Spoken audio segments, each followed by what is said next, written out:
Next हम लोग discuss करेंगे कि अगर हमको कोई linear equation in two variable का इक्वेशन दिया हुआ है, साइमल्टेनियस इक्वेशन और कंटिन्यूअस इक्वेशन, तो इक्वेशन को सिर्फ देख करके हम कैसे पहचानेंगे कि इस linear equation in two variable का या सिस्टम ऑफ इक्वेशन का कोई सॉल्यूशन निकल करके आने वाला है।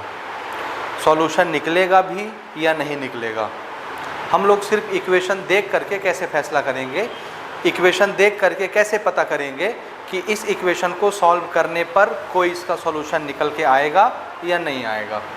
तो हमने इसकी एक टेक्निक बना रखी है।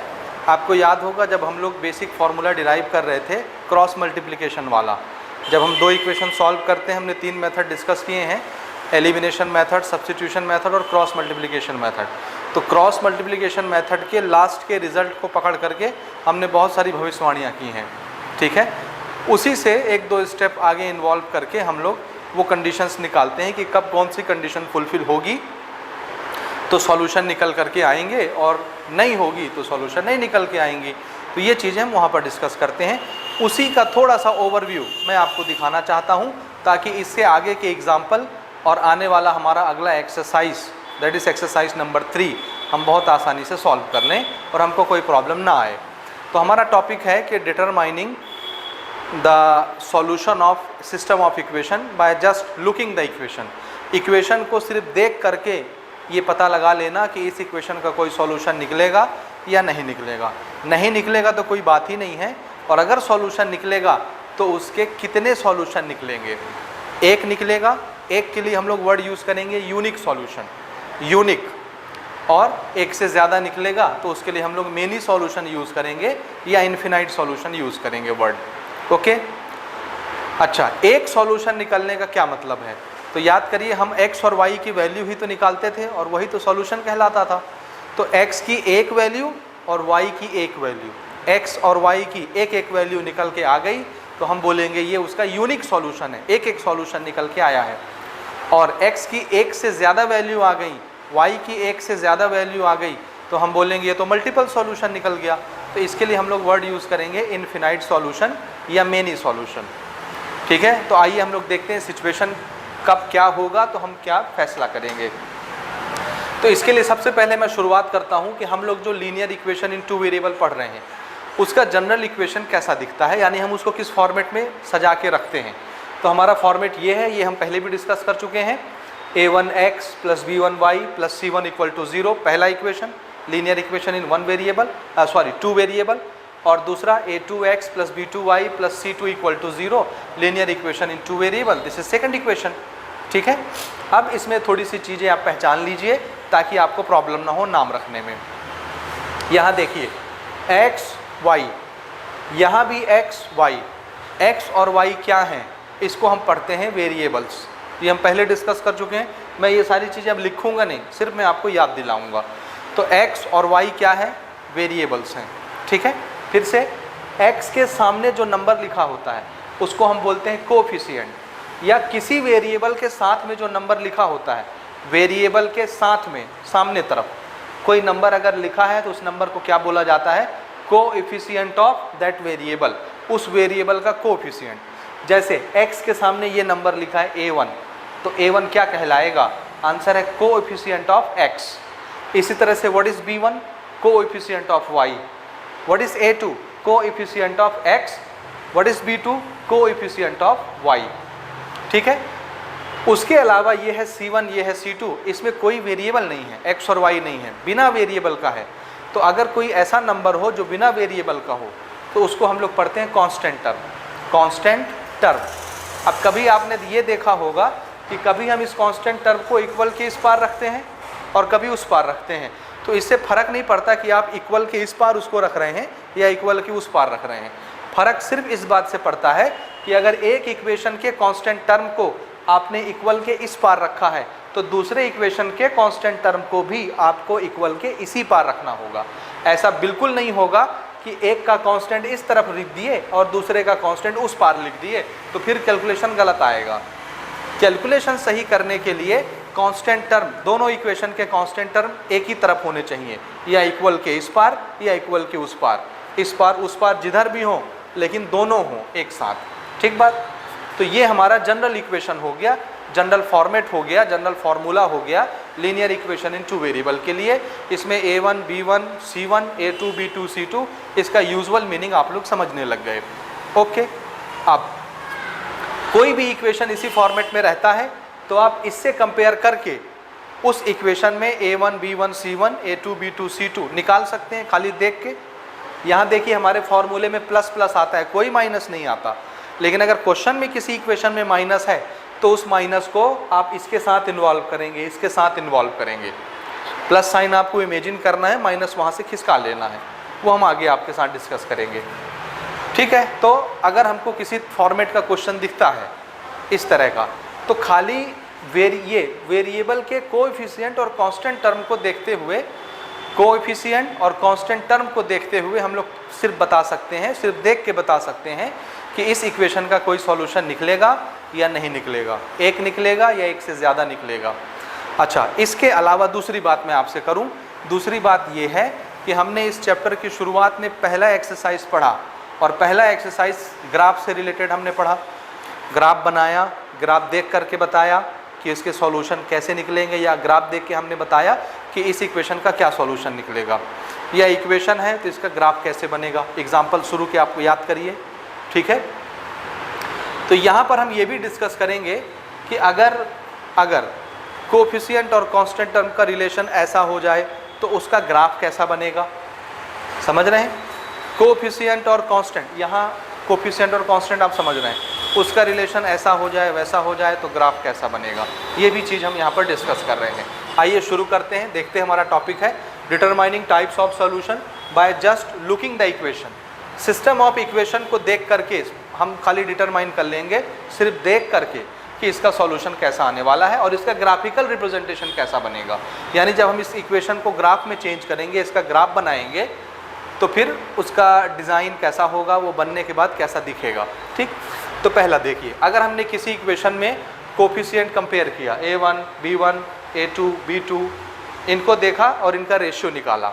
ठीक है, और रेशियो हमने ऐसे निकाला, a1 अपॉन a2 करके देखा, b1 अपॉन b2 करके देखा, और हमने देखा रेशियो मैच नहीं किया, इसका रेशियो अलग आया, इसका रेशियो अलग आया, ये दोनों रेशियो बराबर नहीं हैं।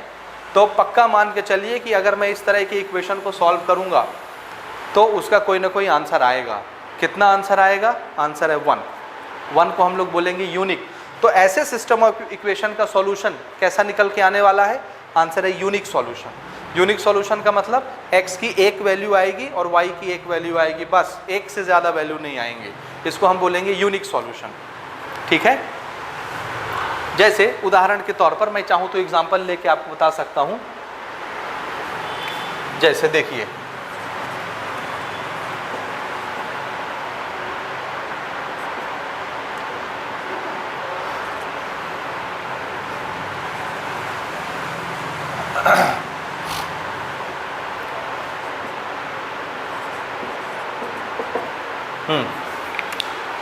ये कोई linear equation in two variable है। इसमें देखिए a1 a2 b1 b2 थोड़ा सा पहचानिए। देखो a1 क्या है 2, b1 है 3, a2 है 6 और b2 है 8। इनका रेशियो निकालो। तो इसका अगर मैं रेशियो निकालता हूँ, समझाने के लिए लिख रहा हूँ, 2/6 और वो b1 अपॉन b2 3/8। ये देखो ये कट के कितना हो गया 1/3 और वो 3/8। तो ये है 1/3 और ये है 3/8। क्या दोनों बराबर हैं? आंसर है नहीं है, बराबर नहीं है। तो दोनों रेशियो अलग अलग आए, a1/a2 b1/b2 अलग अलग आए। इसका मतलब है इस इक्वेशन को अगर मैं सॉल्व करूंगा तो यहाँ पर मुझे x और y की एक एक वैल्यू मिलेगी। पहली चीज़, सॉल्यूशन निकलेगा कि नहीं निकलेगा? तो आंसर है निकलेगा, सॉल्यूशन आएगा। कैसा आएगा? एक एक आएगा, यानी यूनिक सॉल्यूशन आएगा। तो खाली a1/a2 और b1/b2 करके चेक किया, अगर दोनों रेशियो बराबर नहीं आए तो इसका मतलब है इसका यूनिक सॉल्यूशन निकल करके आने वाला है। ये मीनिंग आप समझ गए होंगे। इसके बाद अगर किसी सिस्टम ऑफ इक्वेशन का यूनिक सॉल्यूशन आता है तो अगर हम उसको ग्राफ में प्लॉट करें, पहला एक्सरसाइज याद कर लीजिए, कैसे हम ग्राफ बनाते हैं वो आप जानते हैं। अगर मैं इसका ग्राफिकल रिप्रेजेंटेशन बनाऊं तो ये कैसा बनेगा? तो आंसर है ये ऐसा बनेगा। आपने ये पढ़ लिया है कि जब कोई लीनियर इक्वेशन होता है, एक वेरिएबल का, दो वेरिएबल का लीनियर इक्वेशन, तो उसका ग्राफ कैसा बनता है? Straight line. पावर अगर वेरिएबल का 1 1 1 है, 1 है हर जगह पावर, तो उसका रिप्रेजेंटेशन स्ट्रेट लाइन होता है। तो एक इक्वेशन का रिप्रेजेंटेशन एक स्ट्रेट लाइन, दूसरे इक्वेशन का रिप्रेजेंटेशन दूसरा स्ट्रेट लाइन, लेकिन जब यूनिक सॉल्यूशन होना होगा तो वो दोनों स्ट्रेट लाइन एक दूसरे को काटेंगे। इसको हम बोलते हैं टू इंटरसेक्टिंग लाइंस। तो अगर यूनिक सॉल्यूशन वाले सिस्टम ऑफ इक्वेशन को ग्राफिकल रिप्रेजेंटेशन में हम चेंज करें या उसका ग्राफ बनाएं, तो ग्राफ हमेशा कैसा बनता है? दो स्ट्रेट लाइन एक दूसरे को काटने वाली। जिस पॉइंट पर ये लाइनें कटेंगी, इंटरसेक्ट होंगी, उसी पॉइंट का एक्स और वाई का कोऑर्डिनेट उस सिस्टम ऑफ इक्वेशन का सॉल्यूशन कहलाएगा, यानी एक्स की वैल्यू और वाई की वैल्यू कहलाएगी। तो अगर किसी सिस्टम ऑफ इक्वेशन में ये कंडीशन मिल गई तो उसका सॉल्यूशन सिंगल निकल के आएगा, यूनिक, और उसका ग्राफ कैसा बनेगा? दो इंटरसेक्टिंग लाइन जो एक दूसरे को काटती होंगी। ये चीज़ आपको याद रखनी है। अच्छा, दूसरी चीज़, दूसरा उदाहरण देखिए। मान लीजिए यहाँ पर मैंने इसको कर दिया 9, ध्यान से देखते जाइएगा ना। यहाँ पर मैंने इसको लिख दिया 9, ये हमारा इक्वेशन है। अब फिर से हम a1/a2, b1/b2, c1/c2 लिख के देखते हैं कितना कितना आता है। a1/a2 देखना 2/6, ठीक, b1/b2 3/9, c1/c2 7/11। This is c1/c2। अब इसमें ये नहीं बोलना कि c तो आप इधर लिखे हो और उसको उधर देख रहे हो ना। मैंने आपको बोला कि ये c1 और c2 दोनों या तो इस तरफ हो या तो उस तरफ हो, उससे कोई फर्क नहीं पड़ता। तो ये हमारे दोनों उस तरफ हैं, तो आप इसमें कंफ्यूज नहीं होंगे, उसको हम c1 और c2 ही लेंगे। अब यहाँ पर देखिए ये कैंसिल हुआ, 2 1 जा 2, 2 3 जा 6। यहाँ देखो 3 1 जा 3, 3 3 जा 9। तो यहाँ पर भी 1/3 आया, यहाँ पर भी 1/3 आया, तो ये दोनों तो बराबर हो गए। a1/a2, b1/b2 बराबर हो गया, लेकिन ये क्या है? 7/11। क्या ये बराबर है? आंसर है नहीं है। तो कौन सी सिचुएशन आ गई? ये वाली देखो, a1/a2 और b1/b2 तो बराबर आया, लेकिन c1/c2 बराबर नहीं आया। तो क्या होगा? अगर ऐसी सिचुएशन आ गई कि a1/a2, b1/b2 दोनों बराबर हैं, तो हम देखेंगे c1/c2 बराबर है कि नहीं। अगर ये बराबर नहीं आया बाकी दो के, तो फिर क्या होगा? कोई इसका सॉल्यूशन नहीं निकलेगा, ना x की कोई वैल्यू निकलेगी ना y की कोई वैल्यू निकलेगी। इसको आप सॉल्व करके मर जाएंगे, 50 बार सॉल्व कर लेंगे, 1000 बार, कोई भी ट्रिक लगा लेंगे, ना तो आप x की कोई वैल्यू निकाल पाएंगे ना y की कोई वैल्यू निकाल पाएंगे। और इसका सॉल्यूशन क्या आया? तो हम बोलेंगे कुछ नहीं आया। तो कुछ नहीं आया को क्या बोलते हैं? No solution. इसलिए यहाँ हमने क्या लिखा है? No solution. और ये कब आएगा? ये हमने ग्राफिकल रिप्रेजेंटेशन में पढ़ा है कि जब दो लाइनें टच करती हैं तो जहाँ पे कटती हैं वही पॉइंट x और y की वैल्यू सॉल्यूशन कहलाता है। उसी पॉइंट के x और y की वैल्यू इन दोनों इक्वेशन का सॉल्यूशन कहलाता है। अब अगर दो लाइनें मिलेंगे ही नहीं तो कटेंगी नहीं, और कटेंगी नहीं तो कोई सॉल्यूशन नहीं आएगा। इसका मतलब है इस तरह के इक्वेशन को जब हम लाइन में चेंज करेंगे, ग्राफिकल नोटेशन बनाएंगे, तो इनका ग्राफिकल रिप्रेजेंटेशन कैसा बनेगा? Parallel line. पैरेलल लाइन मतलब ये आगे चली जाएं, पीछे चली जाएं, कभी भी एक दूसरे को काटेंगी नहीं, और अगर कटेंगी नहीं तो कोई कॉमन पॉइंट नहीं मिलेगा, और कॉमन पॉइंट नहीं मिलेगा तो कोई सॉल्यूशन नहीं मिलेगा। कॉमन पॉइंट का ही तो x और y का वैल्यू सॉल्यूशन कहलाता है, और यहाँ कोई कॉमन पॉइंट नहीं आएगा। इसलिए ऐसे इक्वेशन का रिप्रेजेंटेशन कैसा होता है? पैरेलल लाइन होता है। ये आपको याद रखना है। तो ये कंडीशन आप याद रखेंगे, ये सिचुएशन आप याद रखेंगे। तीसरी सिचुएशन हमने ऐसी ले ली, मान लो ये भी मान लो कुछ आ गया, जैसे ये हो गया, मान लो दिस इज 5 और दिस इज 15, मान लो ऐसा है। तो यहाँ पर भी हम लिखेंगे 5/15। तो ये भी कट के कितना हो जाएगा? 1/3।